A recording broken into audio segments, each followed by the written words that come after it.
America. Yeah, I'll come for a couple. Here are your hosts, Nick Sainert.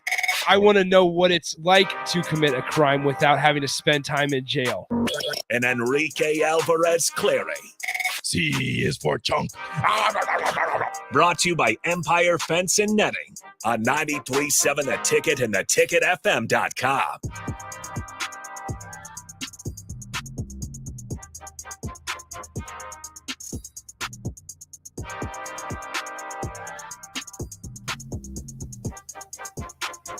Good afternoon. Welcome in. Happy Thursday.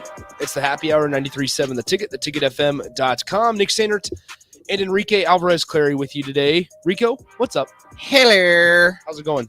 I am good. You okay? How are you? I'm good. Busy, huh? A little bit. You all right? Yeah, I'm hanging in fine. there? No, I'm fine. We're fine. Everything's fine. I'm fine. All right. I just want to make sure I got to check in on my co-host. You know me. How are you? I care about others. How's your charger? Dude. It cost $19 for a meter of cord today. $19 for a meter of cord. You know what I did then? I went on to Amazon. Here, let me just pull up the Amazon order. Because when I was coming back to the station, I got the notification that my account had shipped. Or my order had shipped. Yeah. So I bought a 2-meter cable for $18.48 on Amazon. So you're mad at a meter, so you just added a meter? Why didn't you just go up to 3 or 4? Well, Why didn't you just get the longest cord possible? Because there's such a thing as too long of a cord. Is there? Yes, there is. Yes, there is. There it is. Gotta admit it. Day's done. Day is complete. No, but anyway, went into Walmart this morning before I got into work, and I was like, this is the only one they have that's USB-C to C or whatever it's called. And I was like, it's gonna have to do because I got 16% left on my laptop. And so then I go into Walmart, or then I go into Amazon, and I find a 2-meter, double the size for cheaper. Wow. It was for cheaper. That's impressive. And it's the same brand. It's the Apple Store brand and everything, and it's delivering tomorrow for free. So it's just really, really stupid. All right, 402-464-5685, Honda Lincoln Hotline, Starter Hammond text line. I'm also returning this when I'm done. Well, of course. Yeah, so if you work Walmart tomorrow, you're just using it to charge, and then you're shipping it off. I'm just borrowing it. Wow, the nerve. I'm just borrowing it. I was careful when I opened the package. Make sure not to rip anything. Don't rip a single thing on the tape will still stick. It's all good. Bloop. Just right back in there. They'll resell it as a repackage. Keep the creases in the cord so it folds up nicely. We did that at Red Walmart all the time. Red Walmart. Don't call them out.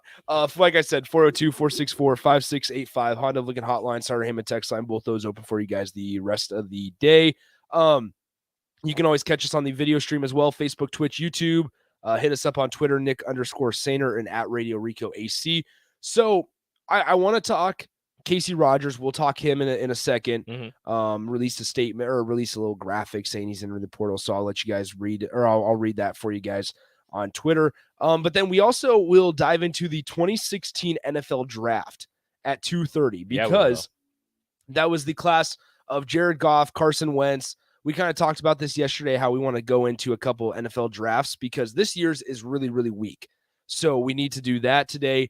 And then whatever else comes up, because like I said, Casey Rogers is now in the portal, as everybody knows. So we'll kind of talk about that. What's that mean for Nebraska football and their defense specifically? What does it mean for the outlook on the program? Where do they sit at scholarship wise? Things like that. I can update you guys there. I updated my spreadsheet or my little number sheet yesterday afternoon. So we have the scholarship counter up to date and all good to go. So once again, 402-464-5685. Casey Rogers tweeted out officially. So he tweeted out his offer from Arkansas before he tweeted out a thing saying he's entering the transfer portal. You got an offer before he entered the transfer portal? Illegal. Arkansas, sorry, can't have him. That's tampering. How does that happen? So let me pull up Casey Rogers' Twitter here real quickly. Or Alrighty, I gotta find it. All right, Gotta so find Casey Rogers' Twitter. all right, so Casey Rogers released this statement 2 hours ago. The past 4 years have been some of the most special years of my life. I've made countless memories here in Nebraska that I'm very thankful for. This May, I will be graduating from Nebraska. With that being said, at this time, I'll be entering the NCAA portal to explore, in all caps, all of my options in obtaining the best possible education and continuing to play football for my last 2 years of eligibility. I'm hoping all doors are open and none have closed as I consider the options best for me. I am and will always be a proud UNL alum. Thank you to all those that touched my life thus far and have made Nebraska such a special place. I'm going to read Number into 98. Timeout, because I think I know where you're going. this. I want to read into this. This line caught my eye. I am hoping all doors are open and none have closed as Capitalized. I consider the options best for me. Capitalized, explore all of my options. I want to read into this. Read into it, Rico, I'm and gonna say he read can into this return. hard and say he could return. Say he could return, Rico. But, hey, there is a chance that Casey Rogers enters his name in the transfer portal and transfers to Nebraska. Just comes back. Just comes back. Just comes right on back to Nebraska. He maybe entering the transfer portal. He wants to see if there's anything. I don't know if better is the right option, but if there's anything out there that might suits him better. Suit him better. Maybe some type of, I don't know what his major is, but he'll be graduating. So some type of master's program that might suit him better if there isn't, and there's a nice master's program at Nebraska, and they'll have him back to play on the football team. There's a chance that he could come back. I'm not closing that door. I'm leaving it wide open. Unnamed texter says this: should never let someone return after entering the portal. That's like constantly going back to your ex. But people do it anyways. So there's that, but also I am on board with that part as well, I suppose, to be cognizant of who you allow to return. Along those lines, they can't talk to anybody if they truly, if their heart or if their mind's in like a smart place and they truly don't know if there's other better options. If there's better options out there, they truly don't know, and they have to enter the portal to talk to other coaches. So with that, they can't truly explore all other options officially or legally without entering the portal. That is true. Like they can't take visit. No, I don't want to say take visits. They can't take visits. You can't or officially talk, take a visit. talk to coaches. They can't talk, be in meeting rooms. Like they can't do that unless they are in the portal. And the right documentation is processed. So with that being said, I see where they're coming from of don't let them, what's tough to speak about loyalty and, and being, loyal to a program and things like that. But the thing is, sometimes these kids enter the transfer portal with bad advice, and you get in there, and we saw it with Phil Darius. You get in there, you talk to him about it. You're like, hey, look, I don't know who told you this, but your best option might be here. We're going to offer you this, et cetera, whatever. I don't know where you're going to go. That'll give you this opportunity. Yeah. What have you, and that's when they come back. But if somebody enters the transfer portal and they're like, look, I don't want to be here anymore, and then you talk them into coming back, that's like going back to desperation. Yeah. Desperation. Unnamed texter on the text line. I read into it. He states he will always be a proud Husker or proud Nebraska alum, but nothing about being a proud Husker. Come on, man. Don't do that. Don't do that, unnamed texter. We can read into it that way as well. I don't want to read into that. We should. I don't want to read into that. Let's choose all angles we got. But no, like the unnamed texter, the other one says first, Payne left, then came back, then left again. Yes, he did. And honestly, there may have just been a sense of awkwardness. I can see how that would be really awkward. Like, oh, you wanted to leave, like, yeah, and like your teammates all know that. And I'm sure you talked to them about that stuff, and they talk. I'm sure they all talk to each other about transfer portal happenings. I'm not talking about awkwardness between players. I'm talking about awkwardness between players and coaches. Yeah, probably. Think about it. Like we saw somebody tweeted out. One of the other players today tweeted out from the front seven room that was like, "Yeah, man, Casey, wherever you go, make sure you get that money. Like, earn some money." Mm-hmm. Like they do not. They know, as painful as it is to hear. They know, and they understand that that's just the way college football is today. And maybe they don't care as much.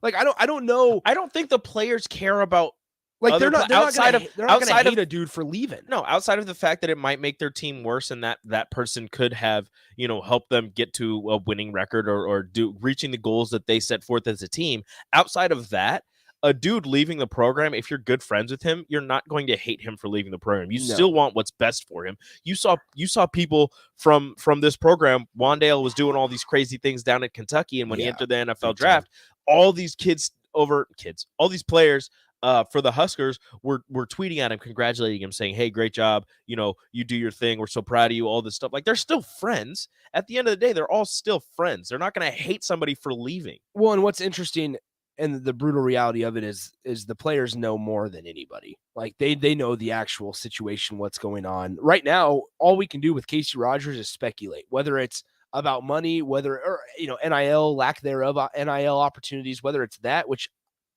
I'm going to go out on a limb and say it's not, because I have a tough time believing that.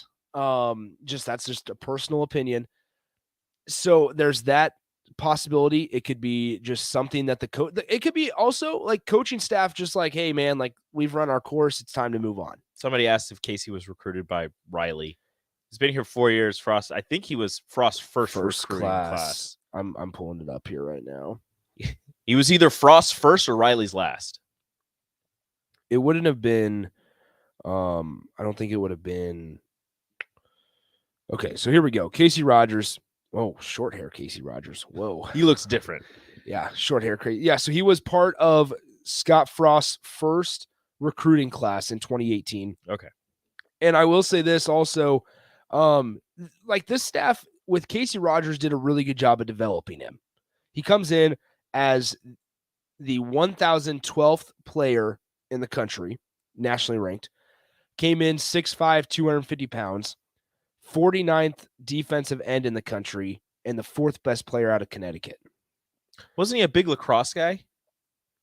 I think that's right, Rico. Good job. Good memory. Thank you. That was really good. Trying to, yeah. Because not to like generalize a region in the United States, but I feel like the Northeast is just a big lacrosse area. That's right. I think I do remember him being a lacrosse guy. Either way, he was a lower 3-star. And give credit to Nebraska's defensive coaches. He's the leader of this defensive line now until he left. And that's just the brutal reality of it. Unfortunately, he left. So where does that leave Nebraska scholarship-wise? What bodies are in the room? Yes. We have with scholarships. Let's see how many I can name. Let's start defensive tackle. Marquise Black. Yes, that's one. Nash Hutmaker. Hutmacher, yes, two. Is it Maker or Mocker? Because I've heard it said many ways. I've heard Mocker. So Okay. either Nash. Yes. Yes. Nash. There's 3. Marquise Black. And this guy's going to play a big part, I think. There's been a lot of good left. stories. Oh, Big fella. I want to say he's about 310 pounds. Yeah, I'm not going to get it. Go ahead. I'm going to hate Jalen Weaver. Jalen Weaver. Dang it. Yeah, Jalen Weaver. Okay, so then that's defensive tackles. Because remember, Damien Daniels left. DeAndre Thomas departed as well. Jordan Riley. Also Oregon. Defensive ends. Ty Robinson. Has 5. Oh. Ty Robinson's 1. He is a redshirt sophomore. Yep. There's one other redshirt sophomore. Redshirt sophomore from that same class. Yeah, I'm just going to make a fool of myself. I'm not going to get these names. That's fine. Go ahead. Masai Newsome is a redshirt sophomore. Masai Newsome's redshirt sophomore. Tate Wildeman, redshirt junior. The wild man. Yes, redshirt junior.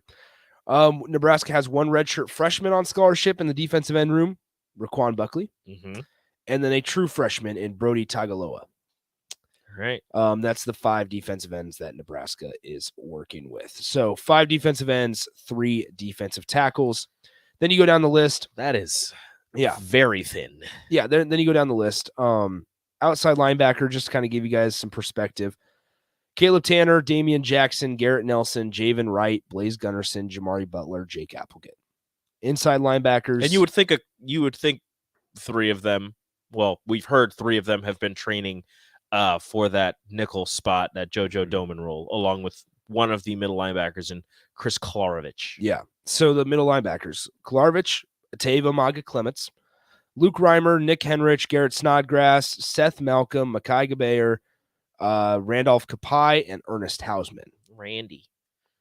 So just to kind of give you numbers, 5 defensive ends, 3 defensive tackles, 8 outside linebackers, 9 inside linebackers, 7 safeties, 10 cornerbacks, 3 kickers. Now, is there any way in any world, any situation that you would be able to move defensive end to defensive tackle and an outside linebacker to a defensive end? And I understand that's what I was thinking. That the outside linebackers are pseudo defensive ends in this 3-4. I mean, they're playing that outside. They're right on the line. They just don't have their hands down in the dirt, in the grass, in the turf, whatever they're playing on. So they're pseudo DNs, but for the size problem, for the issue with only having 3 defensive tackles, is there a way that you could move some of those defensive ends or 1 or 2 of those defensive ends into the defensive tackle room, put a little more weight on them, or just work with them to work on their leverage and their hand placement? Well, that would help you out in the future, you would think, but like, who do you take from the outside linebackers? Because you don't want to move Garrett Nelson. You don't want to move. I mean, if Javen Wright can stay healthy, you don't want to mess with him. No. Jamari Butler, maybe there's some promise there. We saw Blaze Gunnerson late in the season last year. So maybe you do. Who's big enough also in that defensive end room to move to a D tackle? Mm-hmm. Maybe like Ty Robinson, but do you really want to move Ty Robinson? No. So it's like you're almost like you're nitpicking. It's the same thing we're talking about at center, where you have to move, where there's a chance they move Turner Corcoran to center if Trent Hickson can't do the job. I mean, Ty's big enough; he could play defensive tackle. He's not going to be the sit in the middle, eat up 3 blockers defensive tackle that you might want right there in the middle of that 3-4. But he's a guy who can cause some havoc right in the middle. I think. I mean, he's done a pretty good job on the outside. I don't see why you wouldn't be able to move him a little bit closer to the inside, where he can cause a little bit of problems and use his size, his strength, his savvy to fill holes or fill gaps and force running backs. Because really, the defensive tackle's job. Look, as a defensive tackle in this defense, you're not going to get 5 sacks in a season. You're not going to get 50 tackles in a season. Your job mostly is to sit in the middle, eat up blocks, and allow the linebackers to make plays. So with that in mind, somebody said on the text line that the staff has already said that they're going to play a 4-3 this year. I have not heard that. Number one. Number two, if that's the case, where are they getting the bodies? That's like, 2 defensive tackles. What bodies do you feel good about? Because then you're going to really have to get some pressure on the defensive line and going up against some of the physical offensive lines in the Big Ten Conference. I just don't know how much confidence I have in that. Let's say that Nebraska does stick with a 3-4. One of the guys that I mentioned, Jalen Weaver, he's interesting solely based on his size. He's a redshirt freshman, 6'8", I believe, 320 pounds. That is massive. So, like, as we look at for a replacement for Damien Daniels, who was a guy, like I said on Vershawn's show, was a guy that didn't really, not necessarily going to make a ton of tackles, not going to make a lot of pressure, but just take up space and plug and just take up dudes basically on the offensive line. He was surprisingly athletic for how big he was. Absolutely. But maybe Jalen Weaver's a guy that they look to at 6'8", 320 pounds, I guess, is what Nebraska's page has him listed at. If that's the case, maybe there's a little more promise, but it's still a redshirt freshman who's played in 1 career game, and that was against Fordham. So with that in mind, you just wonder where bodies are going to come from, and you wonder who's going to step up. We're in the same, and it also makes O'Shawn Mathis's decision a lot more important, a heck of a lot more important, just to get not only another body, but just an experienced guy in there, because at this point, you don't know what Nebraska's recruiting class is going to look like at the end of this season.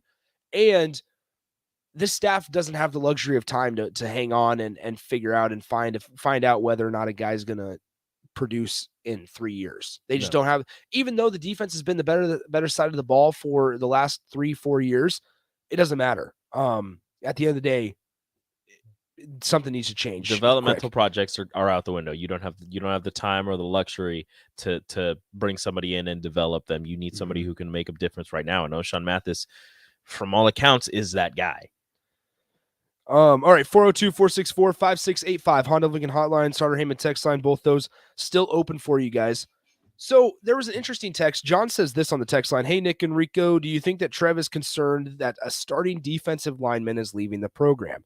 If he isn't, he should be. Things need to change or this will keep happening. So what makes this one even a little more interesting is a guy like Casey Rogers. Yes, it's the experience factor that Nebraska is going to be missing out on. Number two, he was also recruited by Mike Dawson. So I said this on the water cooler when I told Bach and Nate the news that Casey Rogers entered the portal yesterday. I said it on the water cooler that maybe it's a situation where Tony Tuioti leaving and just didn't mesh well. That kind of reason goes out the window because the guy that recruited you is now your position coach on defensive line. So you're actually interacting with him more. So that makes it a little more intriguing or makes me a little more curious on why or what really changed after Casey Rogers did not practice this spring. He did not practice this spring. So what has happened? What has he been told or what has he not been told to cause this to happen?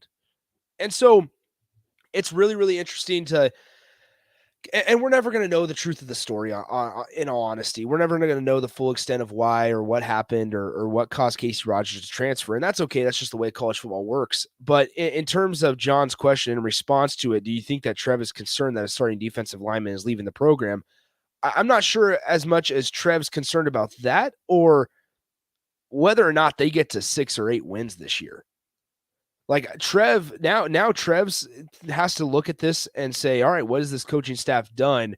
And Trev's more of the bigger picture, has more of a, the 50,000 foot view on it. Like he definitely cares about individual players, but at the same time, an individual player leaving is not going to, is going to have an effect, but the effect shouldn't be that massive that it's Trev worrying that one player is leaving. Well, that's what's so crazy about this departure, Rico, is because when I read it yesterday or I heard the news that Casey Rogers was dipping out of town, I was like, okay, yeah, like one player is not really going to affect Nebraska. Plus, it's the defense where, there's question marks on it, but we feel relatively good about the coaches on that side of the ball to where Nebraska could do something special or that would still be serviceable in terms of the program finding success.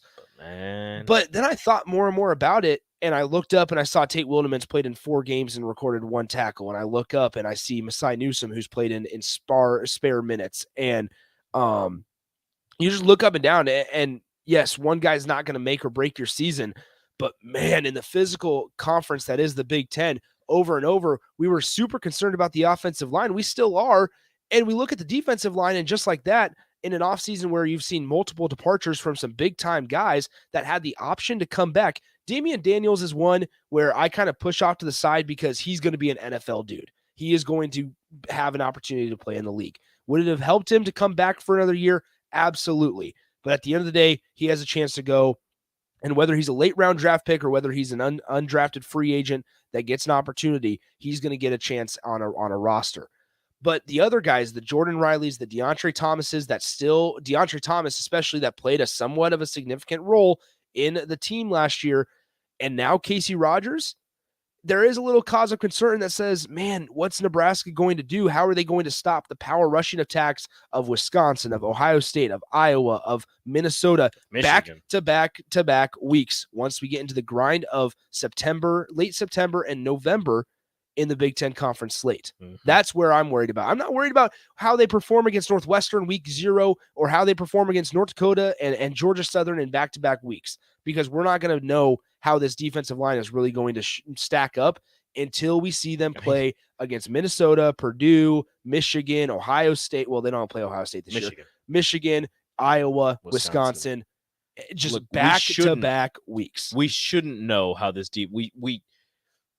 the defensive line going up against North Dakota and Georgia Southern, we shouldn't have to worry about. But if we do, and if it does tell us something about the defensive line, then you are extremely worried going against those Big Ten offenses that ram the ball down your throat. And a player transferring out of this program from almost any other spot on the defense would not have been too troubling.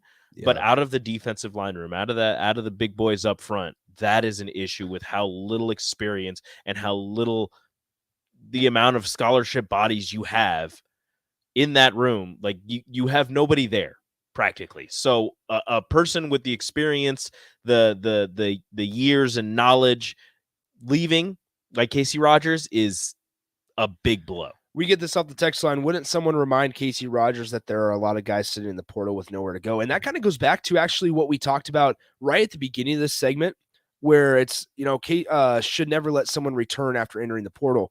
What's interesting about that, then when we piggyback off of this text, wouldn't someone remind Casey Rogers that there are a lot of guys sitting in the transfer portal with nowhere to go? Unfortunately, you don't know where these guys are getting their advice. Mm-hmm. And if they're not asking for advice and they're just going off on a whim, that they're just like, oh yeah, I'm Casey Rogers or I'm so and so and I played in Nebraska. Unfortunately, you're absolutely right, unnamed texter.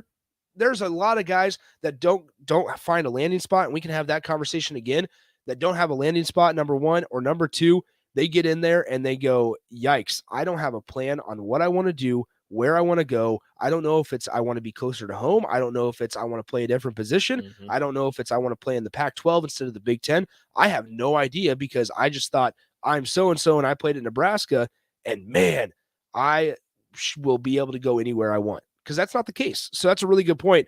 Although Casey Rogers, I don't think he's going to have that issue, considering he entered the portal and about 30 minutes later had an offer from Arkansas. Okay, so Gus asked this. You should check on how many offensive linemen we have on scholarship. See if they've played both sides of the ball in high school, since they haven't proved themselves on offense. Thanks. Well, I can tell you the scholarship parts before we get to break, because we're pretty tardy here.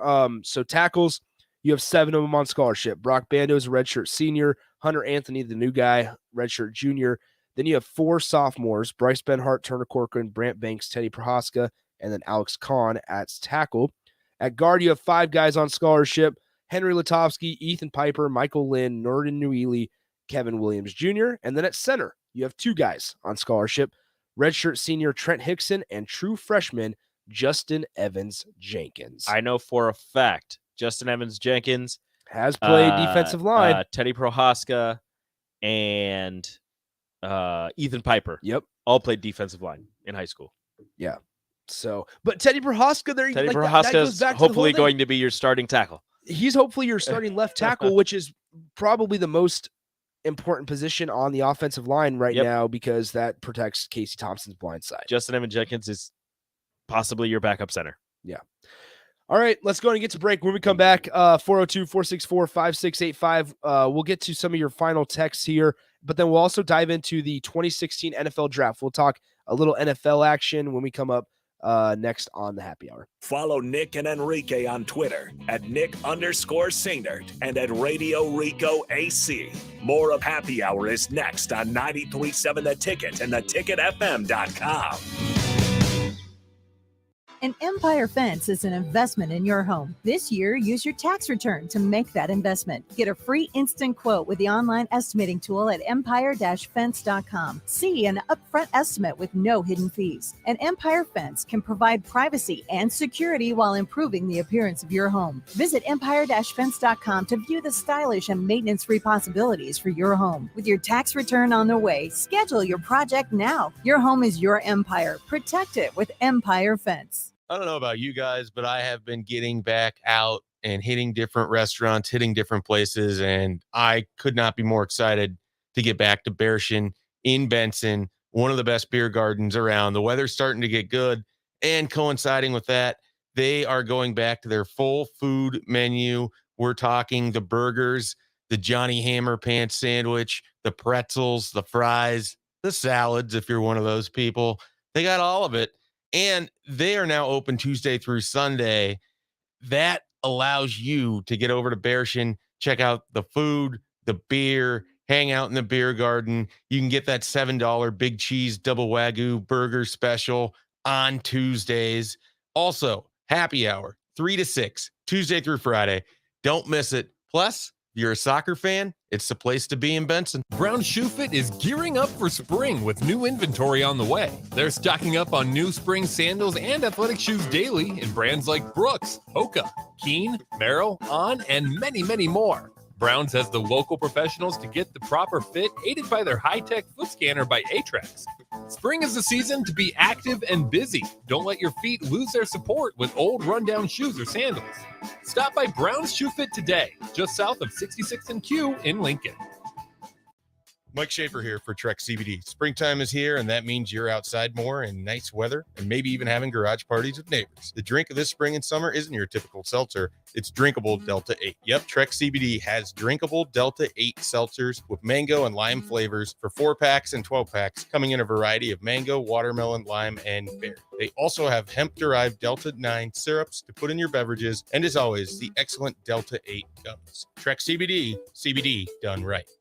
Springtime is here, and it's time to get to work on outdoor projects. Deck City is a great place to start as Lincoln's local source for everything decks. Deck City has everything you need to build the deck of your dreams, from treated lumber to Westbury aluminum railings and TimberTech composite decking. Call them today to schedule an appointment at 402-480-6671. Go online at deckcityne.com or visit their new location just north of 33rd and Cornhusker Highway. Southeast Community College has learning centers in Falls City, Hebron, Nebraska City, Plattsmouth, Wahoo, and York so that you can take credit and non-credit classes at a center nearby without having to travel an hour or more to campus. By taking online classes and those at a learning center, you can earn your degree from SEC where and when it's convenient for you, all at a cost that won't stand in the way of your education. Learn more about SCC's learning centers at southeast.edu/learning centers. SCC, your path to possible. Here's your binky, buddy. We'll be home soon. You'd never give your baby a pacifier that has cigarette ash on it. But if you're smoking around your kids, yeah, it's kind of like that. Secondhand smoke contains thousands of toxic chemicals that can have a lasting effect on your child's health. Protect your children. Don't smoke around them or any child. Call the Nebraska Tobacco Quit line. 1-800-QUIT-NOW. 1-800-784-8669. Paid for by Tobacco Free Nebraska. Aired with the Nebraska Broadcasters Association and this station. James Enterprise Incorporated, that company that hauls your gravel, rocks, and material for your farm or construction site, says thank you to the people of the healthcare community for putting yourself in the way of danger to save the public. That is what it means to be a hero and to build a beautiful legacy. This message brought to you by James Enterprise Incorporated. For all your hauling of rock, gravel, and materials, call them at 402-432-6740. That's 402-432-6740.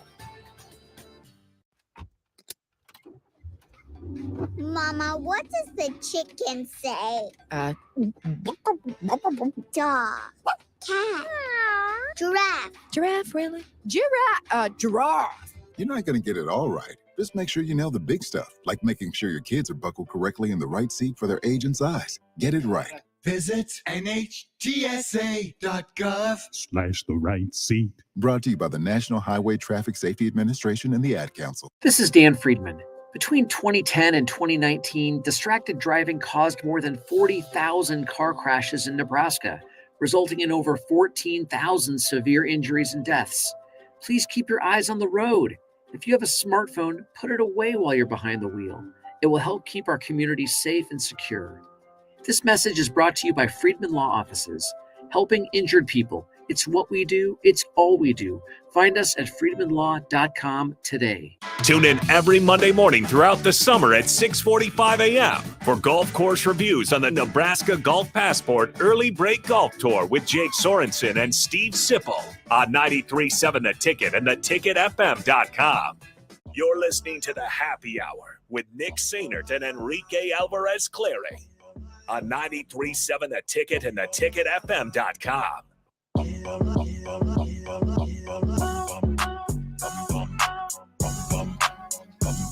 All right, we're back here on the Happy Hour 93.7 The Ticket, theticketfm.com. Nick, Rico, and now Nathan Brennan with you. Time to dive into the 2016 NFL Draft. Why, you ask? Because we were talking about the NFL Draft for this year. Here, as I turn on the Yankees game here. Okay, so woohoo! We were talking about the 2022 NFL Draft. coming up here in next week, and we realized that it's extremely weak draft. Aiden Hutchinson's projected to go number 1 overall. Wide receiver room is stacked with guys like Drake London and the 2 Ohio State guys and a couple other, but excuse me. But other than that, it's a pretty weak draft. Not a whole lot of big names or anything like that. So we were talking Jimmy Garoppolo, Jared Goff, because in the mock draft, the Lions are picking Desmond Ridder with the 32nd pick in the draft. It's a very Lions move. So is that a bad pick for them? Yes. I do not think so. Absolutely. Yes. Jared Goff needs to go. You don't need a quarterback. Then trade for Jimmy G. Bingo. That is worse. Why Jimmy G is worse than Jared Goff. I don't care what you say. This is the problem. Is me and Bach have talked about this extensively. If you're an NFL team, you have to have a quarterback. Yes. If you don't have a top quarterback, you're screwed. But you also have to look at the teams that are winning. Yes, they have good quarterbacks. They have good teams surrounding them. The Lions, okay, say you get a Jimmy G if you're the Lions. How does that get you any further than the position that you're in right now? Your offensive line stinks. Your defensive line stinks. You already spent a third overall pick on Jeff Okudah, who's trash. Garbage. Your running back is going to get hurt every other season, just like Barry Sanders, because you have no offensive line. Well, they started boosting it with Penei Sewell. They have the emergence of Amon-Ra St. Brown. And I'm not a Lions fan, and I'm not, advocating for the Lions. Like, I'm not trying to do that here. But the Lions, they have Penei Sewell, the tackle that they drafted out of Oregon last year. Who knows what they're going to be able to get from, like, a guy like Evan Neal, if he somehow, some way drops to the second round, or if the Lions... Evan Neal's not dropping. Okay, not Evan Neal, but a player drop below... Northern Iowa, dude. Somebody, yes, drops to the second round, then you can boost the offensive line like that. DeAndre Swift has the ability, if he's able to stay healthy. Like, I'm not saying that they're a playoff team with Jimmy G, but I'm saying Jimmy G's a better quarterback than Jared Goff. But what does that get you? 2 more wins? What is throwing Desmond Ridder into the fire? Where you're going to kill the kid's confidence, 1. 2, that gets you what? 1 more win? So instead of having 3 wins, you have 4? What does that do for you? Absolutely. It makes no sense for the Lions to do anything. Draft offensive line, defensive line, maybe a receiver, just because the receiver room is so stacked. It just doesn't make any sense. Okay, so your team sucks. It'd be a terrible idea. Thomas and Lincoln says this: who would you rather want over Baker in that draft for quarterbacks? Nobody. In this year's draft? This year's draft. I would think nobody. There's nobody I would want. I don't think Baker is a great quarterback, but if I have 1 year, I'm taking Baker. Look, no, I don't want. I like Willis. Malik, but I'm not taking Malik over Baker. I don't like Malik Willis. How many times has a guy that went to Liberty turned out any good? I don't know how many people have come out of Liberty. There's your answer. It's Hugh Freeze, man. I think it is Hugh Freeze. Shout out Hugh Freeze. Look, hey, you get that. They beat Virginia Tech. Good for them. That's small school. It'll happen every once in a while. You never know. Very rare. But honestly, if there's one quarterback I could take in this draft, it'd be Sam Howell. And you can get him in the second, too. That does not surprise me. You can get him in the second. ACC. Look, if you don't like that, you don't like ACC quarterbacks. It's true. Hey, but listen, I was going to say Sam Howell, Kenny Pickett, or with weapons at his disposal, he was projected to be the number 1 overall pick. Obviously, some issues happened this past season. UNC wasn't very good. Turns out when you lose 2 running backs that are drafted in the first 4 rounds, you're not going to be as good as you were the year before. What? But he showed that he can move. He's a little bit smaller. He's got a good arm. I think in the right system, he'd be fine. If you threw him on the Patriots tomorrow, he'd be just as productive as Mac Jones. No, he wouldn't. I think he would. Mac Jones is the next Tom Brady. Don't. Ooh. Sam Howell is garbage. I don't know. I think we just found our new sounder for our intro when we say the dumb things. What? And it was Rico saying Mac Jones is the next Tom Brady. Dude, come on. You did not just say Mac that. Jones. Mark it 244. Listen, on April 21st. Let me correct myself. That's that part. Mac Jones is not the next Tom Brady. That part, that's a soundbite. That part is not going into this. But Mac Jones will win 3 Super Bowls in New England. Mark my words. Do you like Mitch Trubisky, Nate? Garbage. He's an ACC guy. I think as a backup, he's good. Okay. I think the problem with Trubisky that you ran into is at no point in time should he have been the number 2 overall pick in the NFL draft. That was ridiculous. Was that 2017? I'm not sure. It was whatever the Mahomes year It was same as Jameis Winston and Marcus Mariota. Both of those were a reach too, and it was 2 teams that really needed a quarterback, and the Titans and the Buccaneers. Yeah. Neither of those guys should have been So, top 2 picks. We can cover that draft tomorrow. We're supposed to be talking 2016. Okay, so let's do that. Let's take a break because now we can get back on schedule because we went way over the Deshaun first Watson, break. Gus. Gus says, yeah, Nathan Mitchell Trubisky is a legendary ACC quarterback. Listen, Deshaun Watson and Trevor Lawrence looks like they're going to be pretty good. Those guys aren't ACC quarterbacks. Those are Clemson quarterbacks. Trevor Lawrence doesn't have Urban Meyer anymore. This Van Dyke kid from Miami is going to be the truth. He's good. All right, that's He's where really we take good. a break. And he's got Mario Cristobal as his coach. Let's go ahead and take a break. No, Mario Cristobal. Yeah, that's right. He's now in Miami. I was about to say Oregon. He's in Miami. Miami's going to be a let's go ahead and take a break. We'll actually dive into 2016 coming up next. Download our app by searching 93.7 The Ticket in your app store to stay in touch and listen all day long wherever you are. More of the happy hour is next on 93.7 The Ticket and theticketfm.com.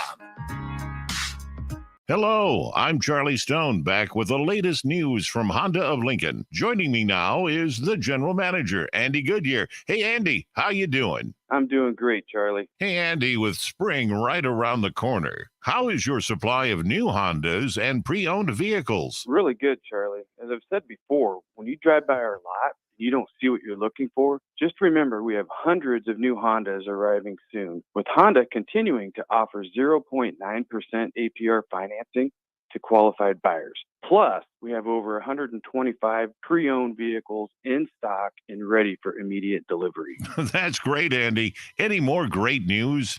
There is, Charlie. Honda just announced financing from 0.99% APR on certified pre-owned Hondas for qualified buyers. So come experience the Honda of Lincoln way of doing business. 27th and Yankee Hill Road or online at hondaoflincoln.com.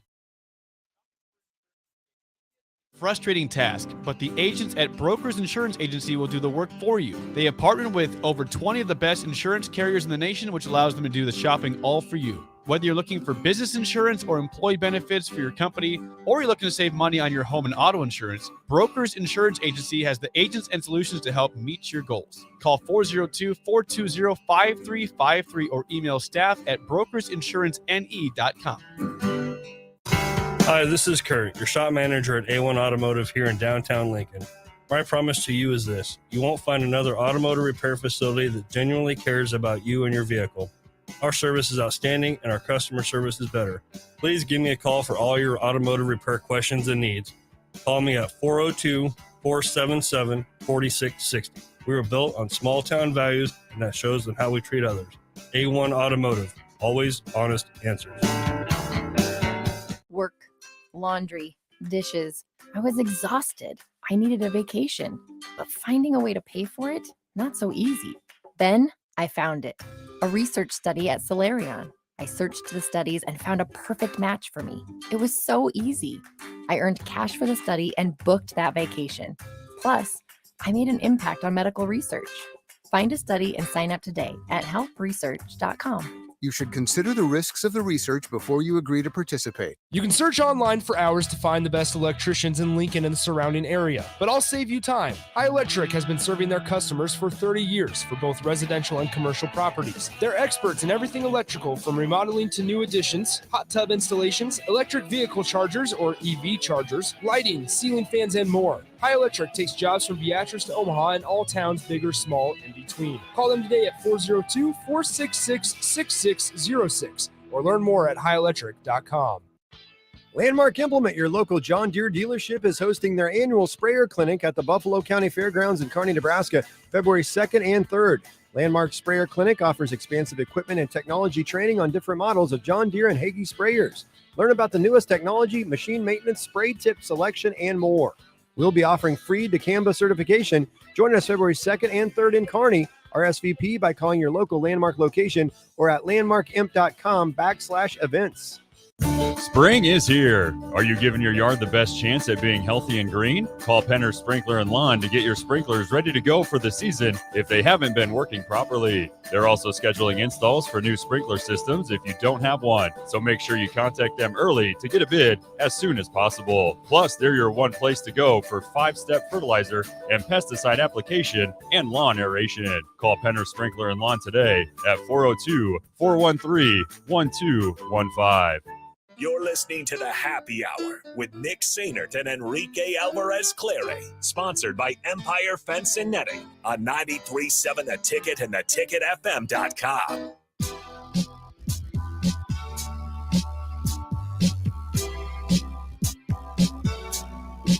All right, back here on the Happy Hour one final time on a Thursday. Thirsty Thursday. It's an exciting day. Why do we invite this dude into the studio with us? Listen. No, stop.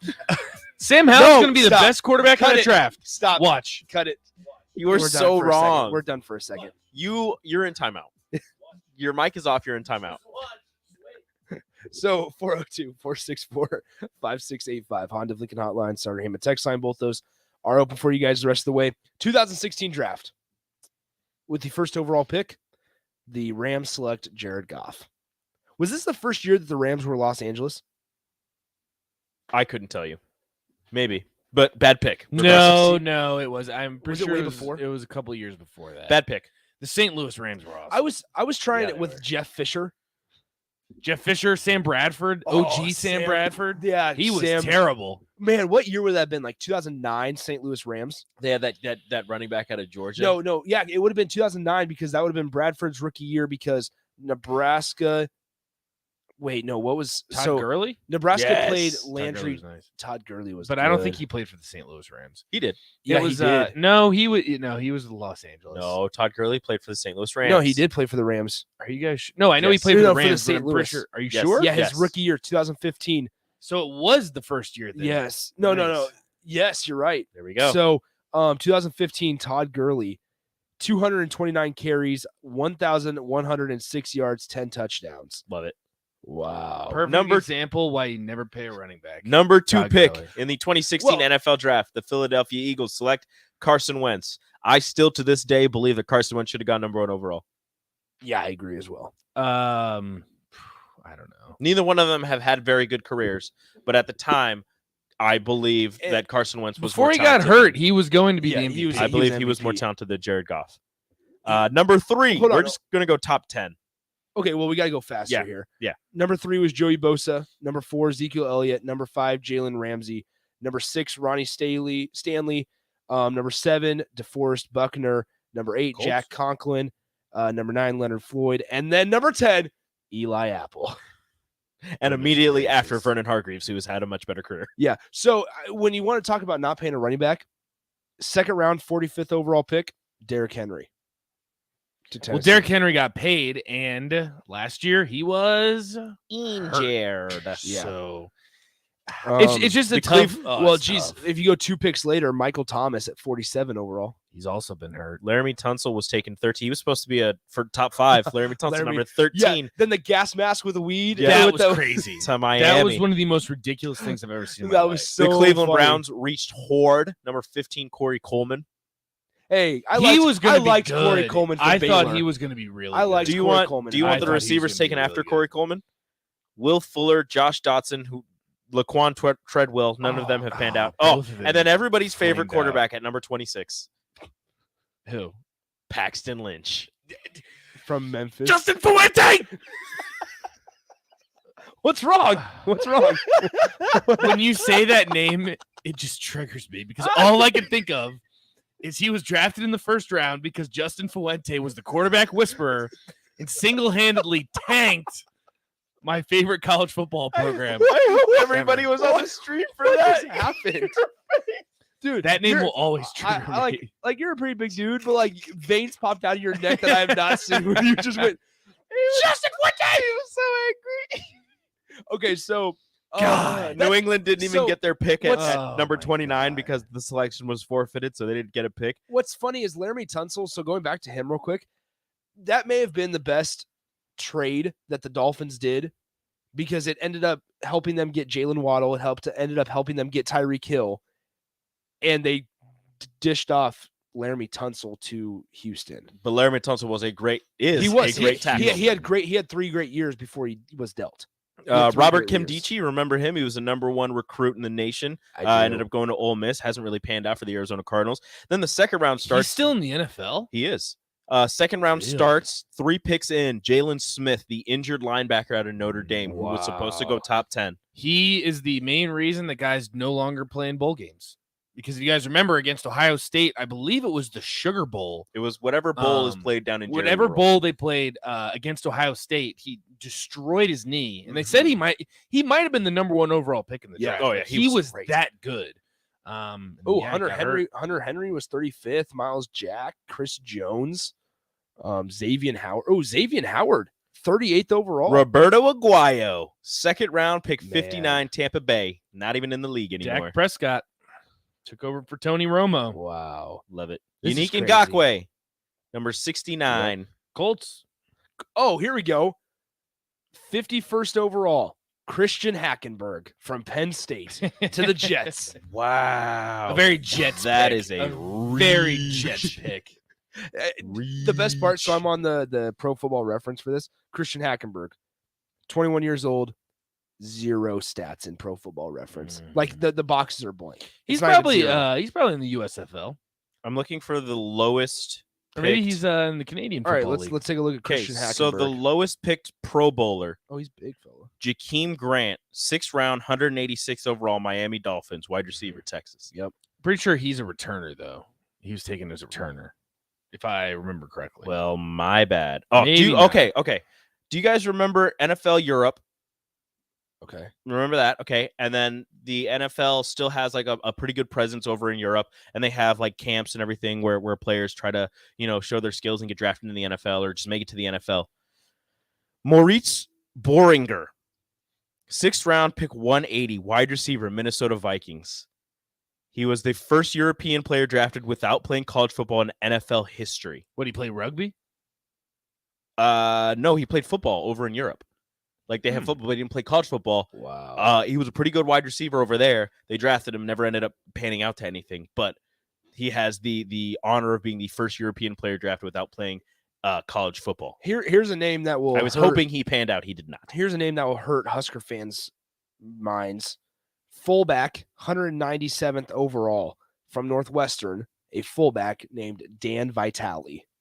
And everything he ran through Nebraska's defenses throughout his whole entire career. Nick's here to make you feel bad. I'm here to make you feel good. Fullback pick before him, pick 176, Andy Janovich. Yeah. Here's another one. 187 overall quarterback, Nate Sudfeld from Indiana. Nate Sudfeld, he's gotten some snaps.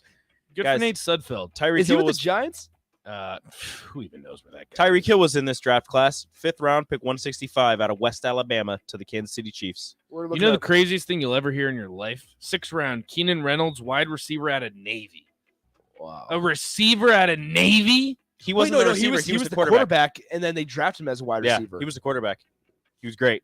Kevin Hogan was in this draft, in case people forget. From Stanford? Yep. I remember this guy. Yes. Okay, you guys are right. He was a huge You're running quarterback, yes, obviously. Yes.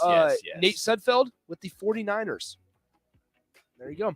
All right, don't go anywhere. Water cooler is next. Strong top 5, unlike this year's draft. Yep, water cooler's next. Appreciate you guys hanging out. We'll talk to you tomorrow. See ya. Adios.